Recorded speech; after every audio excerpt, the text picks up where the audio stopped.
जो कर्म हमने किए हैं उसका परिणाम हमें हर हाल में भुगतना पड़ेगा। आप कहेंगे अगर ऐसी बात है तो हमें कभी कभी कहा जाता है कि भाग्य, किस्मत बदलनी है तो ये कर लो, किस्मत बदलनी है तो ये उपाय कर लो, आपके अच्छे दिन आ जाएंगे, ये हो जाएगा, वो हो जाएगा। क्या ये सही है? या बहुत सारे लोग होंगे जो इस बात पर कहीं ना कहीं विश्वास करते होंगे कि किस्मत को बदला जा सकता है। लेकिन सबसे पहले जानना ये चाहिए कि आखिर किस्मत कहते किसको है? क्या है भाग्य? कैसे लिखा जाता है भाग्य? हमें ये सिखाया गया है कि जब बालक का जन्म होता है और जब वो 6 दिन का होता है, छठी पूजी जाती है, तो उस दिन छठी मैया आती है और उस बालक का भाग्य लिखती है। ऐसी कहीं कहीं जगह मान्यता होती है, शायद आपके यहाँ भी हो, पर ऐसी मान्यता मानी जाती है कि 6वें दिन भाग्य लिखा जाता है। लेकिन प्रश्न ये है कि वो भाग्य लिखता कौन है?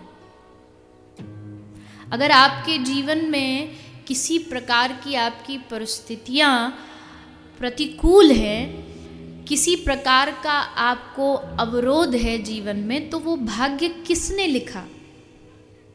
क्या भगवान ने आपकी किस्मत बनाई, या किसी देवी देवता ने आपकी किस्मत बनाई, या किसी ग्रह ने, किसी मंगल ने, किसी शनि ने आपकी किस्मत बनाई?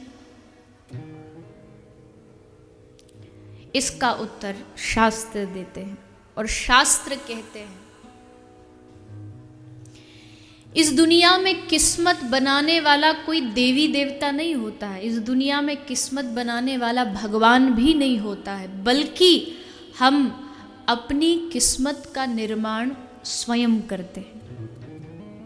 अपने भाग्य का भी निर्माण हम स्वयं करते हैं, और उसमें बीच में किसी देवी देवता का, किसी भगवान का हस्तक्षेप नहीं होता है।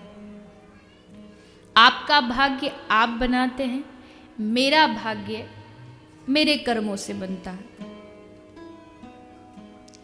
तो कहीं भी किस्मत को दोष देना या भाग्य को दोष देना मूर्खता है।